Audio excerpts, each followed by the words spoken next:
Hey everybody, I'm the Gulf Coast Granny, and it is a beautiful day in South Mississippi today. So I thought today would be a great day to give you guys an October garden update. What do you think of that? There have been a few changes, not only with the vegetables that I'm growing, but the layout of the garden.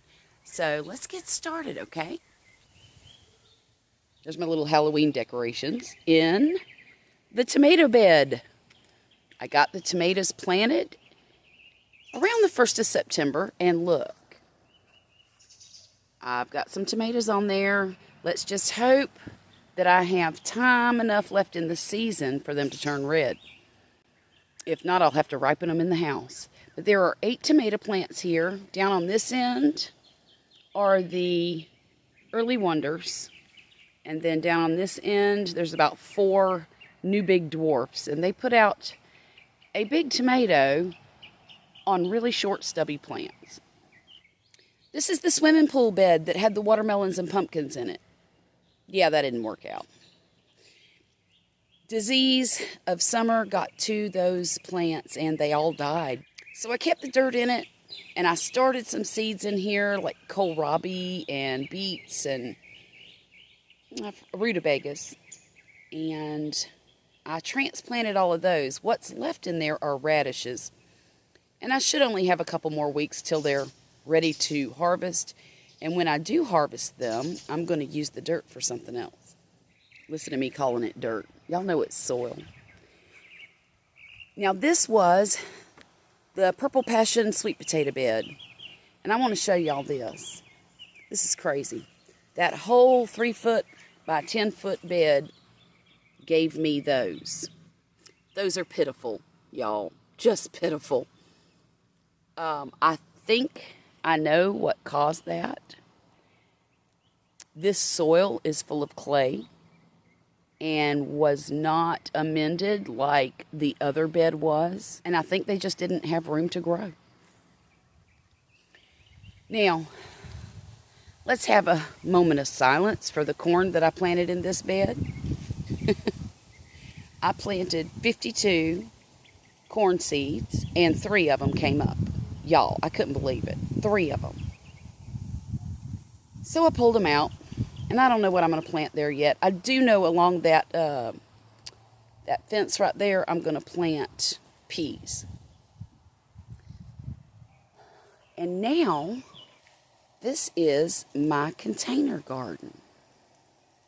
It was over there by the swing. But if you'll notice, there's no sunlight over there because of those trees. So I had to move it. And I kind of added to it just a bit. Right now, 8 of these containers are empty, up from here down to the end, and then that one container there next to the yellow wax beans. But I've got all kinds of stuff growing in here, y'all. I've got wax beans on the end, squash, giant red mustards, tomato. Those are carrots right there. Mesclun mix of lettuce. That is empty. Down here on this end, I've got carrots. Those are red atomic carrots, and so is this one. And in the center there is cilantro. I've moved my cucumbers over here to see if I can get some good growth out of them. I don't know. We don't have a lot of time left. My first freeze is usually around December the 7th. So hopefully they'll get big enough and produce a little bit before the freeze comes in about 6 weeks. Now, something got to my purple pole beans, and they look terrible. They produced a few little beans here and there, like this one, like that one, but they're just in pretty sad shape. So I think I'll be pulling those out soon. I also have some zucchini squash all down here. Not one zucchini off of it yet, just like the rest of the summer. It's been that way for all of my squash plants. I haven't gotten hardly anything. Now these are my peppers. They're still cranking out peppers. And I'm tickled to death over it. There's something going on, though, with the leaves. Let me show you. Do you see that leaf? I've given it nitrogen, Hasn't seemed to fix the problem. So I don't know what that is. If anybody knows what that is, leave me a comment. It's losing all the color except in the veins of the leaves. So if you can help me out, I sure would appreciate knowing what is causing that on my leaves. Now these down here are just little baby starts that I've got of kohlrabi and rutabaga, beets, some other things. Celeriac is over here. And then right down here I planted just a little bit of kale. This is ragged jack kale. In this bed, I've got bok choy here. Those are mustard greens that I need to thin. And these back here are collard greens. Now I want y'all to look at my Brussels sprouts. I've only got 3 plants so far. I've got some coming up in the house that I'm going to plant at the end of the month. But so far, those are looking great. Brussels sprouts take a long time to grow, and I probably won't get anything off of them till about March or April. And this is just leftover mustard greens. Basically, what I've been doing is when I thin this bed out, I take all the thinnings and put them over here in this bed. Here's another tomato. That's an early wonder tomato. And I believe, the best is yet to come.